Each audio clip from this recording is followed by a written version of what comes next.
¿Qué tal amigos del Círculo de Cine? Miguel Contreras Torres, bienvenidos nuevamente a este seminario de lectura titulado José Revueltas y el cine. Es un seminario que tuvimos que reprogramar, estábamos pensando realizarlo durante el mes de agosto, sin embargo una falla técnica nos impidió darle continuidad a este seminario que ahora continúa en el mes de septiembre, pero digamos es un seminario que estaba programado para el mes de agosto. Nos habíamos quedado en la segunda sesión, apenas habíamos iniciado revisando este interesante libro de José Revueltas que se titula es un libro muy interesante que se llama El conocimiento cinematográfico y sus problemas. Está publicado por Textos de Cine en la Universidad Nacional Autónoma de México, un libro de 1965, primera edición de este libro interesante, donde José Revueltas nos presenta algunas de sus reflexiones teóricas sobre el trabajo del cine, sobre el conocimiento del cine y también cuáles son sus problemáticas más importantes, más apremiantes. Y estamos revisando este libro en esta primera edición. Nos habíamos quedado justo después de haber revisado el primer capítulo que llevó por título Lugar del cine en el arte.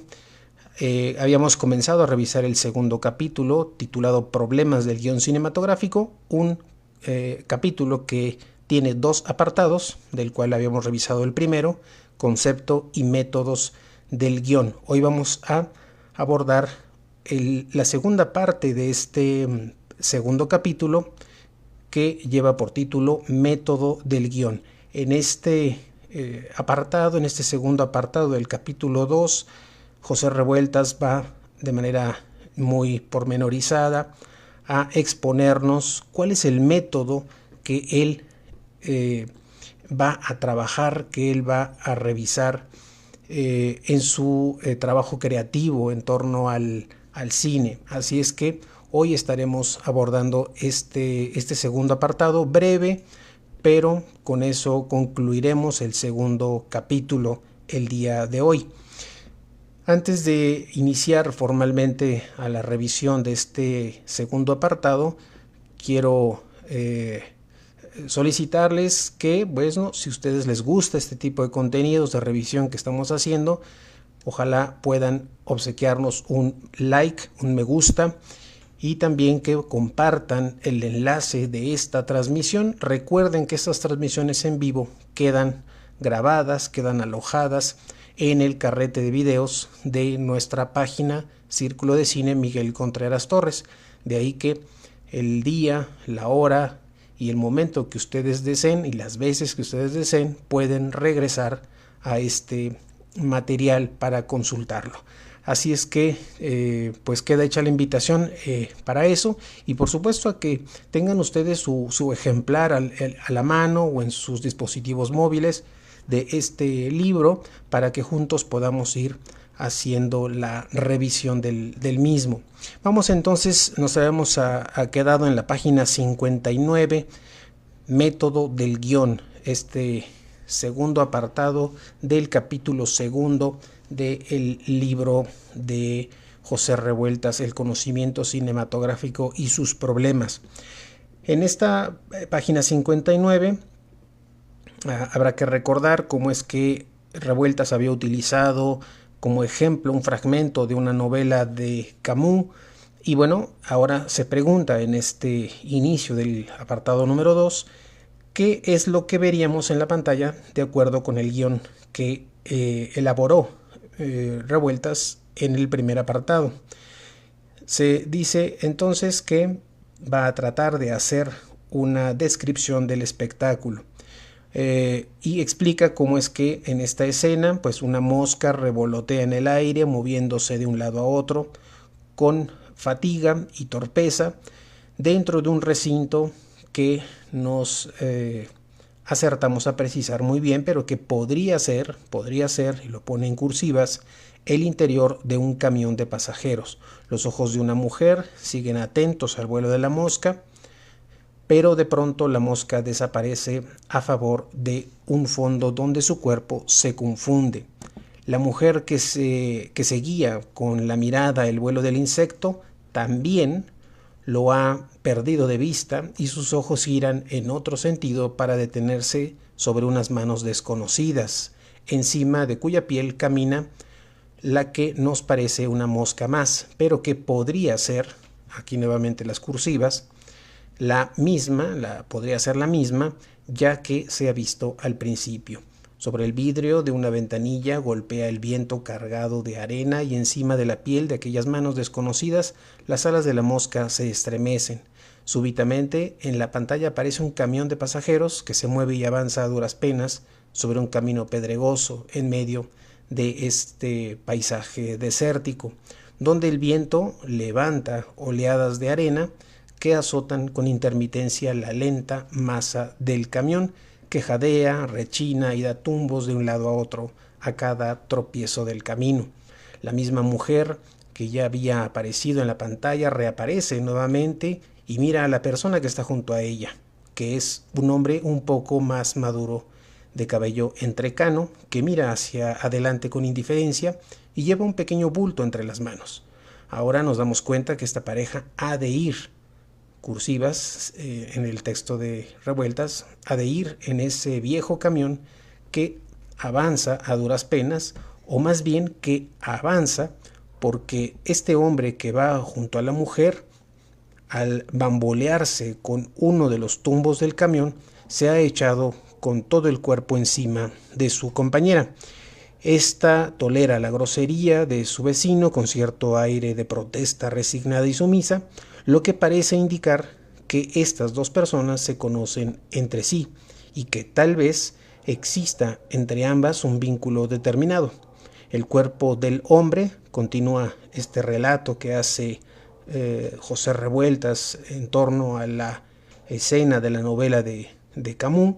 El cuerpo del hombre regresa a su primitiva posición en el asiento después de que sus ojos miran con indiferencia y ahora sí se hace perfectamente visible lo que lleva entre las manos, que resulta ser una valija que el hombre sujeta con una fuerza convulsiva. Sobre sus manos se advierte otra vez una mosca que pudiera ser la mosca anterior que volvió a parársele encima y que enseguida aparece muy cerca, pues las manos ocupan toda la pantalla.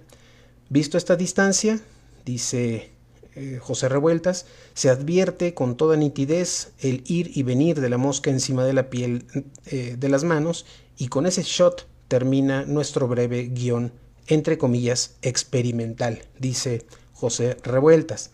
En la página 61, después de esta descripción escrita de lo que sería para él esta serie de imágenes ya en una clave, digamos, cinematográfica, nos va a decir que, o nos pide recapacitar de un modo objetivo y analítico en la impresión que toda esta descripción nos causa.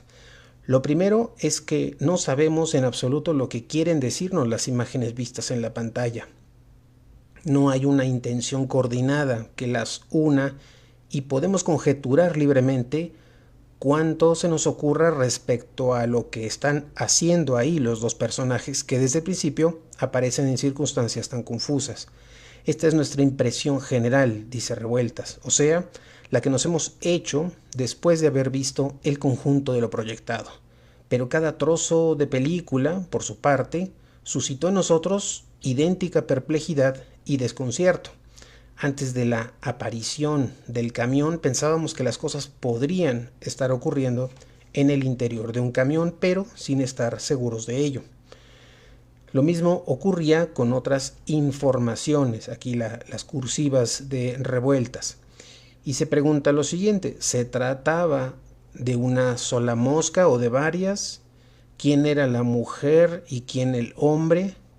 ¿Qué clase de vínculos eran los existentes entre ambos personajes? ¿Por qué la mosca permanece inmóvil a pesar del ajetreo del vehículo y de que éste lanza al hombre encima de su acompañante? Y a todas estas preguntas, Revueltas nos pide examinar esta pregunta que viene a ser tan significativa después del análisis literario al que sometió el fragmento de Camus. En el original de Camus, lo sorprendente, dice Revueltas, lo que encerraba mayores elementos de elocuencia, lo que nos decía más, era esa extraña inmovilidad de las manos, que permanecían quietas, indiferentes, a pesar de la molestia de tener encima una mosca. En nuestra versión cinematográfica, dice Revueltas, ocurre lo contrario. Lo que nos sorprende, dice en la página 62, es la inmovilidad de la mosca, que se presta a toda clase de hipótesis risibles. Salta entonces a la vista lo lamentablemente pobre y confuso del trabajo, junto a la lucidez, la exactitud, la diafanidad de los procedimientos en el trabajo de Camus. Lo único que nos queda por decir, dice Revueltas, es que hemos fracasado. Sin embargo, este fracaso arroja muchas enseñanzas que en el futuro deberá tomársele en cuenta cada vez que nos propongamos escribir un guión cinematográfico. Y va a continuación a intentar formular estas enseñanzas dentro de las conclusiones más claras que le son posibles a José Revueltas. Y la primera de estas formulaciones es que la versión cinematográfica de un material no cinematográfico, es decir, no escrito específicamente para el cine, no puede someterse literalmente a este, sino que ha de ser en todos los casos, cursivas de Revueltas, en todos los casos, una reversión del mismo al lenguaje propio y privativo del cine. Esta es la primera de las formulaciones que él presenta a manera de conclusión de este método, de este segundo apartado donde nos está hablando del método. La segunda formulación, nos dice Revueltas, es que el procedimiento de que se dispone para evitar una versión cinematográfica estrecha e inimaginativa, literalmente sujeta al texto no cinematográfico del que deberá salir, es el de someter dicho texto a un análisis literario que ponga al descubierto las implicaciones fundamentales contenidas en el mismo. ¿Cuáles son estas implicaciones fundamentales que el análisis literario descubre en este procedimiento de hacer una versión cinematográfica de un texto? Bueno, el primer inciso, el inciso A, nos dice Revueltas que estas implicaciones fundamentales son cuál es la intención sustantiva que se propone ese material y cuáles son los elementos convergentes que contribuyen a realizar dicha intención.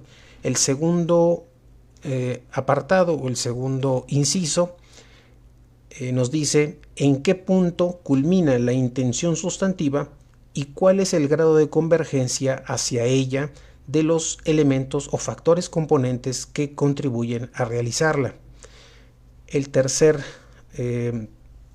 inciso nos dice cuál es la ordenación en que están dispuestos los elementos convergentes por cuanto al grado de su convergencia respecto a la intención sustantiva. Este nos remite nuevamente a este primer inciso o esta primera formulación.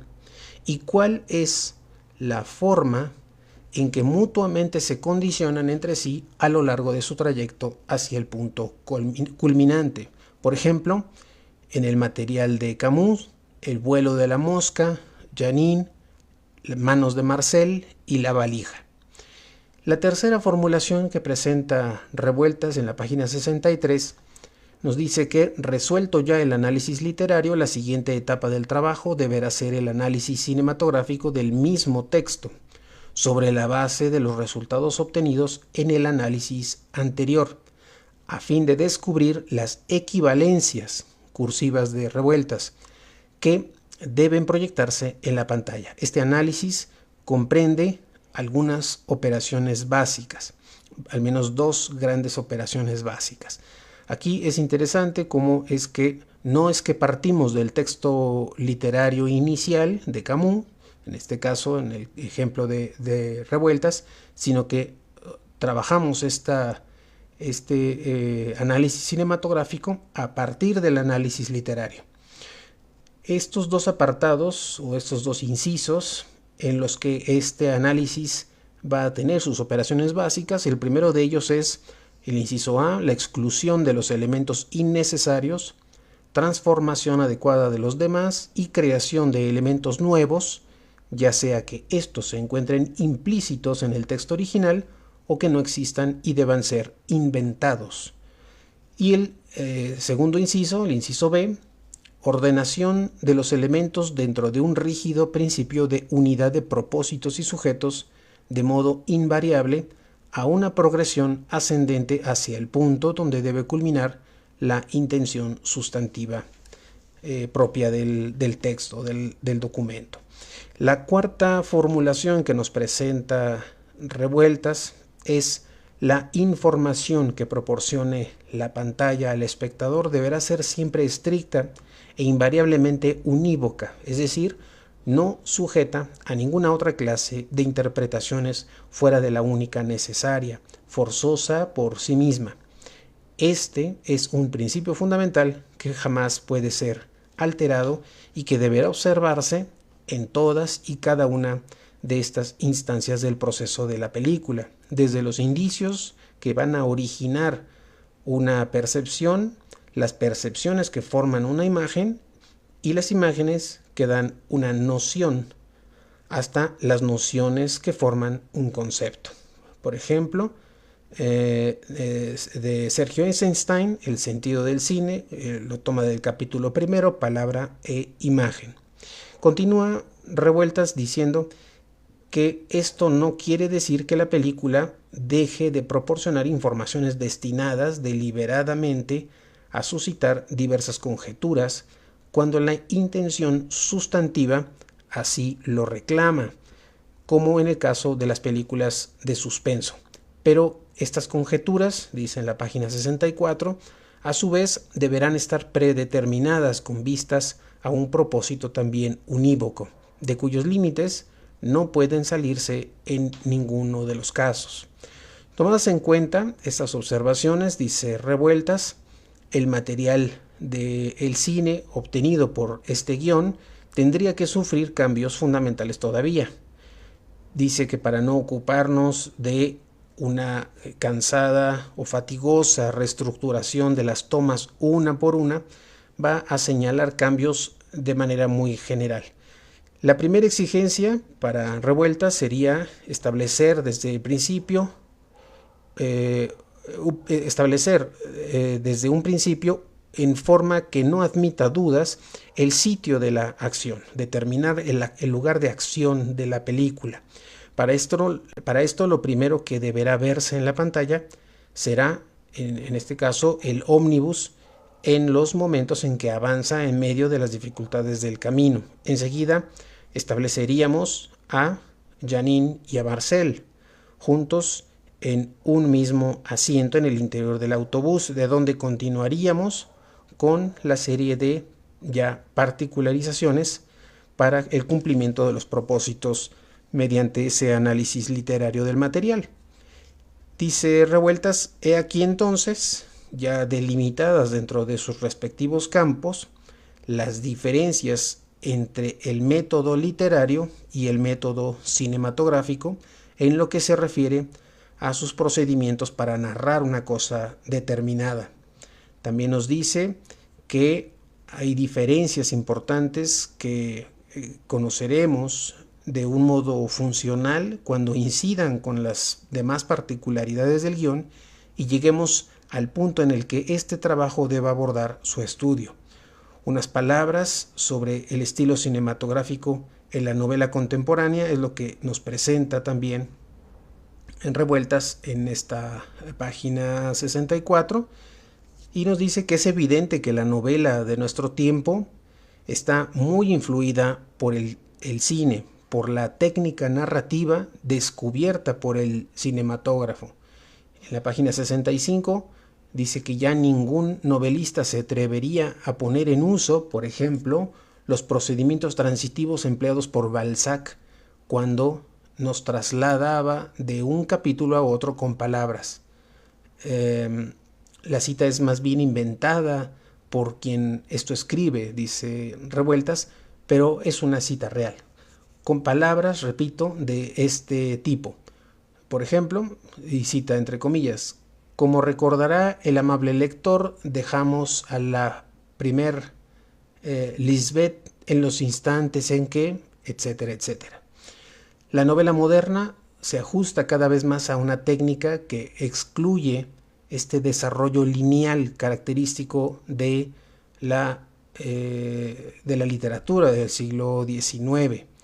Ahora el novelista busca la simultaneidad del acontecer, donde todos los elementos van a estar al servicio de ese acontecer sin que tal hecho se advierta. Una descripción, dice en la página 65, una descripción carece ahora de esta vieja autonomía de que gozaba en otros tiempos, cuando las primeras líneas de una novela trataban de colocarnos en la época, en las costumbres, en la estación del año en la que se iba a desenvolver la trama. Por ejemplo, cita un texto, corrían los tiempos en que las mal alumbradas calles de París eran sitio propicio para toda clase de malos encuentros, acechanzas y sorpresas desagradables, etcétera, etcétera. Hoy la primera página de una novela comienza por la inserción de un cable. En Hong Kong ha estallado la huelga general, ¿no? Enseguida sabemos que aquello es un buque y que los viajeros acuden con inquietud a este tablero donde se están colocando los boletines con las noticias del día, de la hora anterior, del minuto que acaba de transcurrir. Cita Revueltas Los Conquistadores porque precisamente André Malraux fue de los primeros en la moderna novela del siglo XX que hicieron este trabajo de despejar a este estilo novelístico de sus trabas funcionales. Con ello va a lograr André Malraux liberar el material literario en esta dinámica del impulso interno de su propio desarrollo. Sin embargo, dice Revueltas, una cosa es la metodología cinematográfica de una novela y otro distinto es la novela cinematográfica. Esa obra ecléctica, ambigua, oportunista, que se escribe con la intención expresa y subyacente de que sea llevada al cine y de que sea comprendida por el público, entre comillas, como si estuviera viendo una película. En el primer caso, dice Revueltas, estamos ante una influencia legítima de la época, y en el segundo, ante una grosera perversión del género literario y del trabajo creador del novelista. Continúa Revueltas en la página 66 diciendo que dice esto para estar prevenidos respecto a la honradez que debe mantenerse ante el oficio. Ya no se trata de un problema que se refiere a la técnica, sino del hecho de que en toda actividad, apenas con un poco de indebida malicia, lo de menos es introducir la trampa y hacer pasar una cosa por la otra. El novelista y el escritor de cine sirven al público, pero servirlo no es ni negarlo ni simular que nos dejamos engañar por él, arguyendo que la cosa ya no tiene remedio y que así debemos hacerlo, entre comillas, porque el público lo pide. Continúa Revueltas diciendo que cuando el público pide algo con exceso, esto se vuelve sospechoso y hay que darle cuanto antes las espaldas. Sigue, ya para ir cerrando, este segundo apartado del capítulo 2, que propone una distinción, hacer una distinción que tiene una importancia más grande de lo que parece, pero que encierra también implicaciones técnicas muy concretas. Estas implicaciones son el público y espectador. El público, dice Revueltas, página 66, es una entidad incondicionada que pretende una sumisión absoluta del espectáculo a sus exigencias, en los toros, en el box, en el teatro, en el cine. Es la gente que busca divertirse de algún modo. Ese es el público. Por otro lado, el espectador es una entidad condicionada por su propia elección. Y aquí dice Revueltas entre paréntesis, y aquí considero espectador incluso al que escucha música, cierra el paréntesis, y que acude, ¿no?, este espectador como entidad condicionada por su propia elección y que acude al espectáculo, aun si se trata de una novela, con una cierta predeterminada sumisión que no excluye la crítica, porque es una sumisión inteligente que está segura de ser correspondida y pagada en la misma moneda. La página siguiente, la página 67, nos dice que, bueno, hasta aquí el espectador es un ser libre que elige su propia sumisión, pero que deja de ser libre en cuanto se convierte en público, es decir, en cuanto se transforma en un amo que no puede dejar de mandar y que está obligado a mandar, que se enajena al acto esclavista de mandar. El cine, finaliza Revueltas, el cine tiene un espectador que siempre está en trance de convertirse en público, y se refiere Revueltas a la cámara, que es el único testigo del cine. Cuando hablaba Revueltas del guión cinematográfico, es ya en sí mismo la película, su prefiguración, pero se puede añadir algo más. El guión es el espectador ya condicionado y sin escapatoria posible. El espectáculo que ofrece el cine ya ha sido visto por la cámara antes de proyectarse en las salas de exhibición, ya está hecho, construido por la cámara y el guión cinematográfico a que la cámara tuvo que someterse. Por supuesto, y ante todo, tomando en cuenta el trabajo del director. En este punto es donde se decide entonces si la cámara, es decir, el guión y todo lo que constituye la película, sirven a un amo irracional y despótico, el público, o si seleccionan, construyen y condicionan ellos mismos al espectador de selección, al espectador que elige. Y aquí es donde radica el contenido esencial del cine y de su razón de ser. Esta diferencia entre el público y el espectador, que para Revueltas no serían indudablemente lo mismo.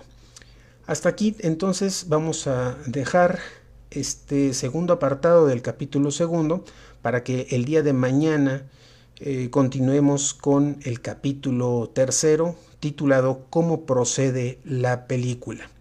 Así es que, pues hasta aquí dejamos esta revisión del libro de Revueltas, el conocimiento cinematográfico y sus problemas, publicado por la UNAM, Textos de Cine, en el año 1965, en una primera edición que estamos haciendo en este seminario de lectura titulado José Revueltas y el cine, que es una reprogramación de un seminario que estaba pensado para realizarse en el mes de septiembre, en el mes de agosto, y que ahora en el mes de septiembre estamos retomando para darle culminación.